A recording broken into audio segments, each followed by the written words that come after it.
Assalamualaikum warahmatullahi wabarakatuh. Halo, nama saya Supratiwi Amir, peserta Laksar CPNS tahun 2026 dengan NDH 37. Saya bekerja di Institut Teknologi Kalimantan di program studi Desain Komunikasi Visual.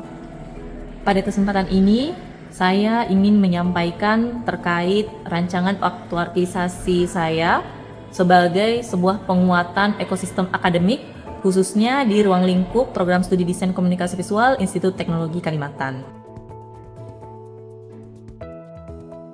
Dosen dan mahasiswa mengalami kesulitan dalam memperoleh wadah publikasi yang terstruktur, sehingga proses diseminasi hasil penelitian dan karya ilmiah menjadi kurang optimal.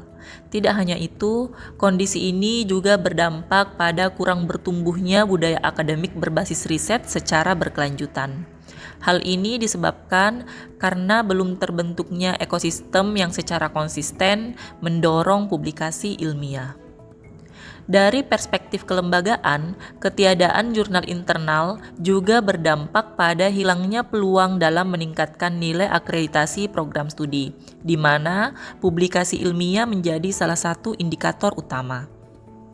Selain itu, mahasiswa menjadi kurang terbiasa dalam proses penulisan dan publikasi ilmiah, padahal kompetensi tersebut sangat penting untuk membangun kapasitas akademik, profesional, dan daya saing lulusan. Oleh karena itu, saya menginisiasi pembentukan jurnal ilmiah program studi desain komunikasi visual sebagai solusi strategis. Jurnal ini diharapkan menjadi wadah publikasi yang terstruktur, berkelanjutan, serta mampu mendorong tumbuhnya budaya riset di lingkungan Institut Teknologi Kalimantan, khususnya mewadahi program studi desain komunikasi visual, teknik arsitektur, dan perencanaan wilayah kota. Dalam pelaksanaan aktualisasi ini, terdapat 5 kegiatan utama yang dilakukan. Pertama, kegiatan dimulai dengan identifikasi kebutuhan tim editorial, dilanjutkan dengan penyusunan struktur organisasi jurnal. Dokumen tersebut diajukan kepada Ketua Program Studi Desain Komunikasi Visual untuk mendapatkan persetujuan, yang dilanjutkan pengajuan pada tanggal 6 Maret 2026. Kegiatan ini menghasilkan terbentuknya tim editorial jurnal, tersusunnya dokumen pengajuan, diperolehnya persetujuan dari pimpinan ITK. Dampak kegiatan adalah meningkatkan tata kelola jurnal, mendukung budaya publikasi ilmiah, serta memperkuat kinerja program studi. Kedua, pelaksanaan Focus Group Discussion atau FGD. FGD ini merupakan langkah strategis dalam memastikan bahwa konsep jurnal yang disusun memiliki landasan akademik yang kuat. Kegiatan ini telah dilaksanakan pada tanggal 13 Maret 2026. Kegiatan dilaksanakan secara hybrid untuk menjangkau partisipasi yang lebih luas dari para pemangku kepentingan. Kegiatan diikuti oleh dosen internal dari berbagai program studi di lingkungan Institut Teknologi Kalimantan. Kegiatan ini memberikan dampak signifikan terhadap keberhasilan aktualisasi, antara lain meningkatkan kualitas perencanaan dan perumusan konsep jurnal, mempercepat proses pembentukan tim editorial, memperluas jejaring akademik, meningkatkan legitimasi dan kredibilitas jurnal yang akan dikembangkan. Ketiga, menyusun pedoman penulisan dan template artikel dalam rangka mendukung kesiapan pengelolaan jurnal ilmiah. Sebelum pengajuan sistem OJS, peserta Latsar telah melaksanakan kegiatan penyusunan pedoman penulisan sebagai salah satu dokumen utama yang wajib tersedia dalam tata kelola jurnal ilmiah.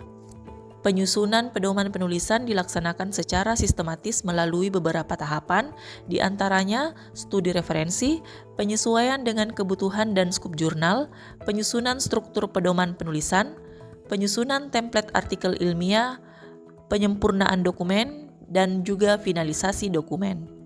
Kegiatan ini memberikan dampak signifikan, antara lain meningkatkan kesiapan administrasi dalam pengajuan jurnal berbasis OJS, menjamin kualitas dan konsistensi artikel, mempermudah proses kerja tim editorial, serta mendukung pengembangan jurnal menuju standar akreditasi.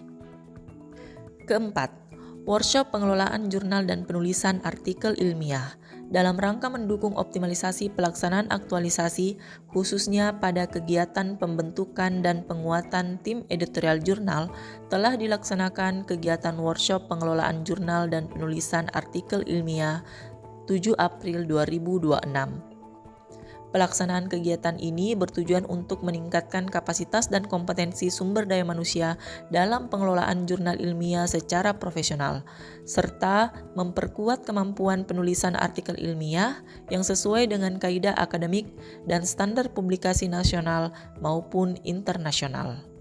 Dampak yang ditimbulkan terhadap kegiatan aktualisasi ini adalah meningkatnya kualitas perencanaan dan implementasi pengelolaan jurnal, serta percepatan dalam mewujudkan jurnal yang terkelola secara sistematis dan berkelanjutan. Kelima, pengajuan Open Journal System atau OJS. Pelaksanaan pengajuan OJS diawali dengan koordinasi bersama Ketua Program Studi Desain Komunikasi Visual sebagai pihak yang memiliki kewenangan dalam pengajuan administratif di tingkat program studi. Pengajuan ini telah dilakukan melalui Sistem Informasi Rekam Administrasi dan Manajemen Arsip Sirama ITK pada 11 Maret 2026.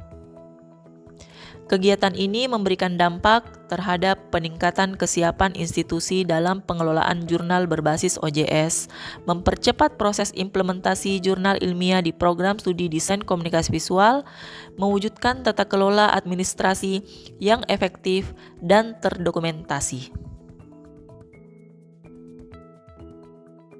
Hadirnya jurnal Dekavers merupakan salah satu luaran aktualisasi atas nama Ibu Supratiwi Amir. Hal ini menunjukkan bahwa inovasi bisa hadir dalam proses pembelajaran. Jurnal Dekavers memiliki ruang lingkup disiplin ilmu yang luas. Itu merupakan suatu kelebihan, tidak hanya DKV saja, tapi ada lingkungan, perencanaan wilayah kota, dan arsitektur. Dengan adanya jurnal Dekavers ini, harapannya memberikan ruang gagasan baru dan memberikan ruang lingkup kolaborasi yang luas lintas disiplin ilmu dan memberikan solusi atas pembangunan berkelanjutan. Inisiasi jurnal pada penugasan Laksar atas nama Ibu Supratiwi itu untuk mendukung pembelajaran khususnya itu TA mahasiswa, di mana memang pada tahun ini DKV itu baru memiliki angkatan pertama, sehingga jurnal ini diharapkan dapat mewadahi TA atau tugas akhir daripada mahasiswa khususnya di Prodi DKV ITK.